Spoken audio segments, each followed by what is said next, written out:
aujourd'hui, on a la chance d'accueillir Sadek, l'acteur principal du film Tour de France. Donc Sadek, c'est votre premier rôle au cinéma. Vous êtes un Océan, rappeur, voilà, vous avez fait 4 disques.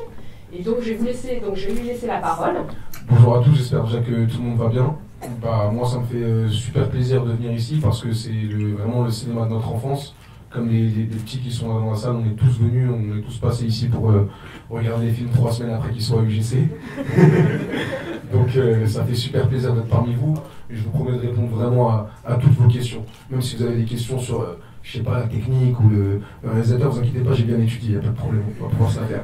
Okay. Sinon je donnerai ma langue au chat, pas de problème. Merci à tous d'être là en tout cas.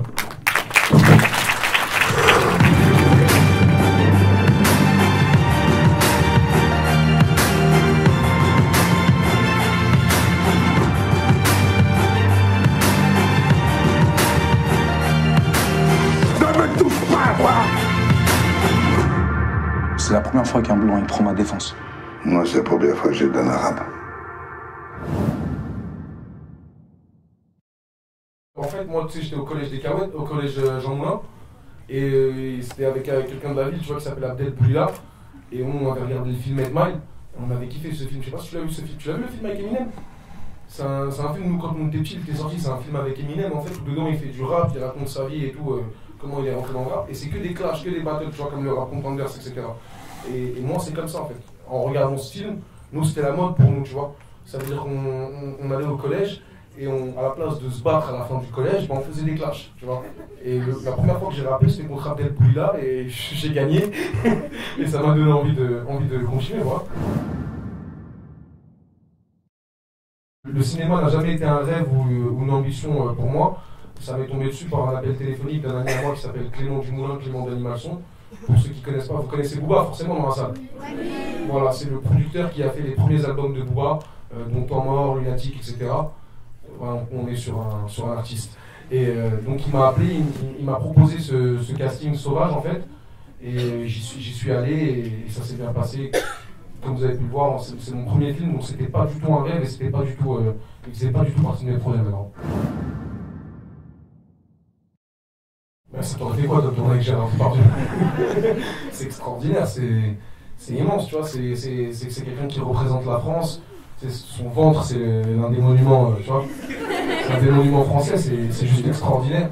Et puis c'est bien aussi parce que c'est quelqu'un qui est plus vieux que moi et qui a beaucoup à m'apporter, tu vois, nous on vient de citer, on a ce respect-là des personnes qui sont plus âgées que nous, et donc à la place de parler, on écoute, donc j'ai beaucoup écouté, j'ai pas beaucoup parlé pendant qu'on échangeait ensemble.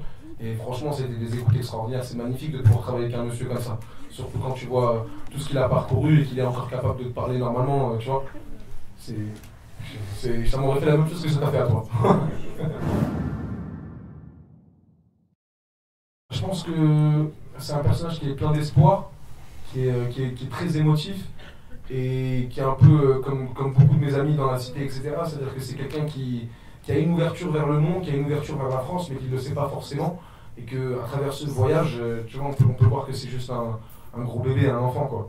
Donc c'est comme ça que moi je l'ai vu et c'est comme ça que j'ai voulu jouer. Ah oui, c'est Sadek, tu me connais, t'as la cité. Ouais, c'est Sadek mon prénom. Sadok, exactement. Ouais, parce que ma mère, elle a fait une faute en fait. Parce qu'en arabe, on dit Sadok, tu vois. Elle ne savait pas si c'était un E ou un O. Alors elle m'a appelé Sadok, avec un prénom. Et moi j'ai changé, j'ai dit c'est Sadek. Il a duré 6 semaines. 6 semaines de tournage. Wow. J'ai déjà eu la chance de faire un deuxième film là, dans lequel j'ai un second rôle. J'ai bossé avec Vincent Cassel et Romain Duris en acteur et Eric Zonka en réalisateur.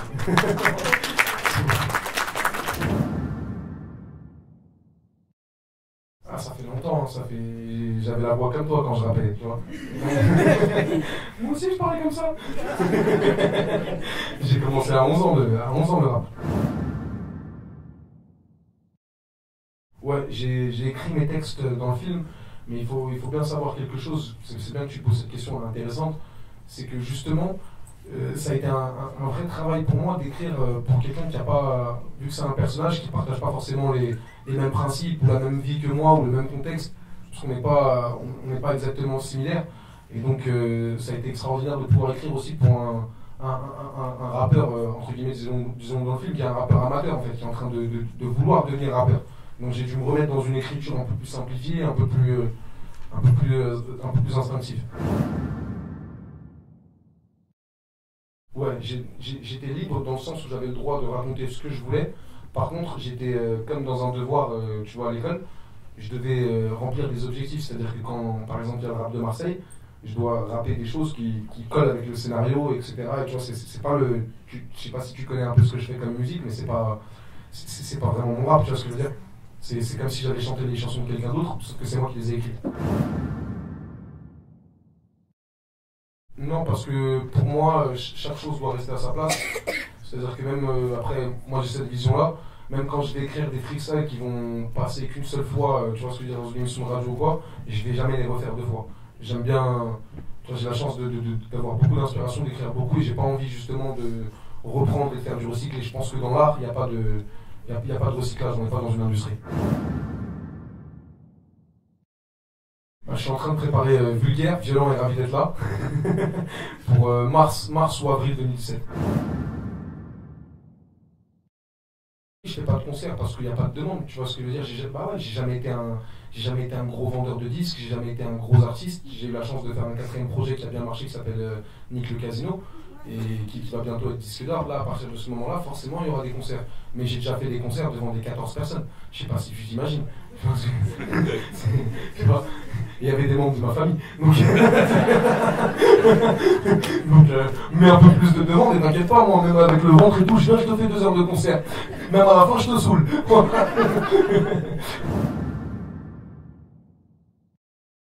Je vais vous expliquer, c'est très simple, c'est-à-dire que ça se passe forcément devant des gens. En fait, moi, comment ça se passait quand j'étais petit? Il y avait un ami à nous qui venait avec un poste de musique dans les gares, etc. Et puis on se mettait à rapper tous un peu en impro, comme ça, les uns avec les autres. Et puis au bout d'un moment, on s'affrontait les uns avec les autres.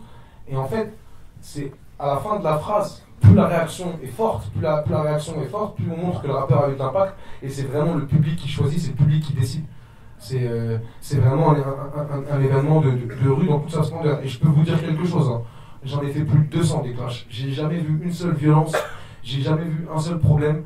J'ai toujours vu que 2 choses à la fin, c'est 2 mecs qui se prennent dans les bras et un qui va travailler parce qu'il a été mauvais. Ça a toujours été comme ça.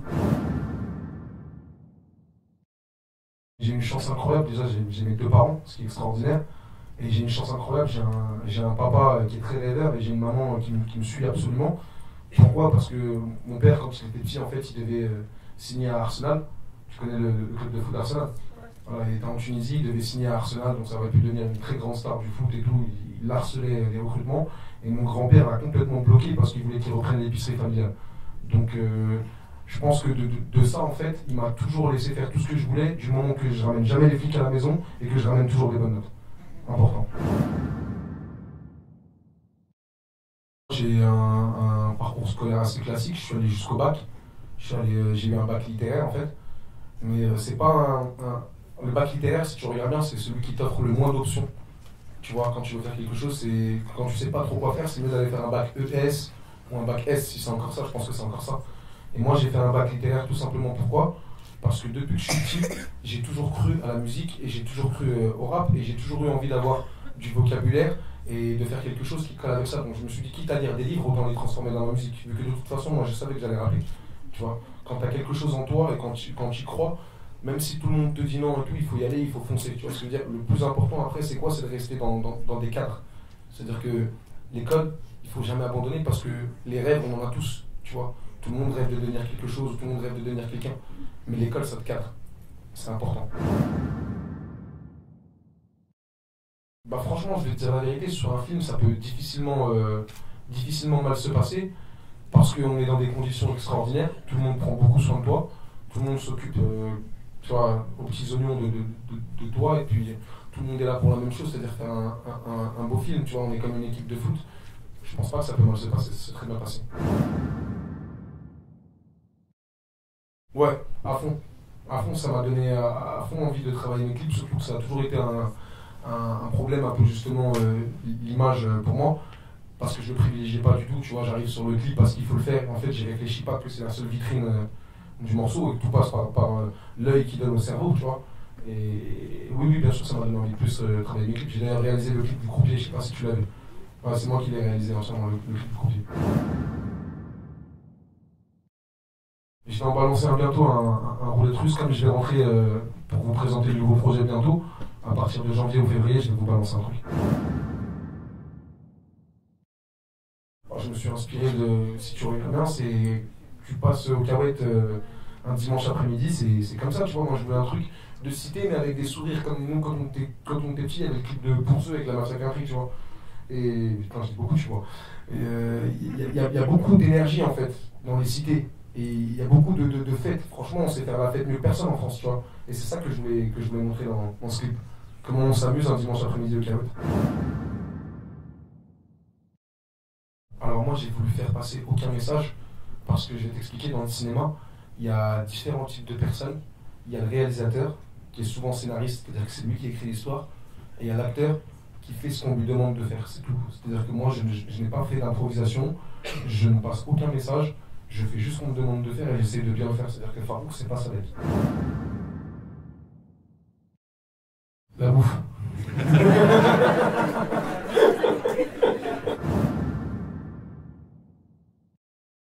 Ouais, il a écouté. Franchement, il me dit qu'il a bien aimé. Après, je pense que c'est par politesse, tu vois. Mais non, il a écouté. Il a écouté. Il y a une scène incroyable qui m'est arrivée dernièrement. Je suis allé le rendre visite chez lui. Et il me dit, t'as un album et tout, non? Et j'en avais dans la voiture parce que j'étais en promo, je lui donne un album. Il est sorti de chez lui, il allait l'offrir au petit barman qui habite en face.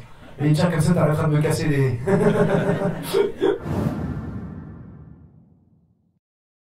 Tu m'as déjà demandé dehors, la réponse, ça va pas changer. Toi, tu veux être dans le clip, il n'y aura pas d'enfant dans le prochain clip. Il est fort, hein. Il est fort, avec la petite voix et tout. Alors là, je suis sur le prochain film que je disais tout à l'heure d'Éric Zonka. Je suis sur mon album Vulgaire, ravi d'être là pour la rentrée. Enfin, pour mars-avril, pardon. Et je suis dans la lecture d'un troisième scénario qui me parle beaucoup. Je pense que je vais bientôt le faire, mais c'est beaucoup trop tôt pour en parler. Ah, franchement, elles ont été extraordinaires. Tu vois, autant je faisais de la musique, j'étais le vilain petit canard, autant je fais du cinéma, je suis devenu le cygne. Je suis l'enfant chéri maintenant. Quand je rentre chez moi, il y a de la lumière, tu vois, c'est extraordinaire. Honnêtement, j'ai jamais écouté mes propres sons, à part ceux de Nick le Casino. Je les écoute parce que je les aime bien en fait. Tout ce que j'ai fait avant, j'arrive pas à écouter, peut-être énervé, j'aime bien. Mais sinon, je les fais, il n'y a pas de problème, mais je les écoute pas. Je trouve qu'il n'y a pas d'âme en fait tu vois.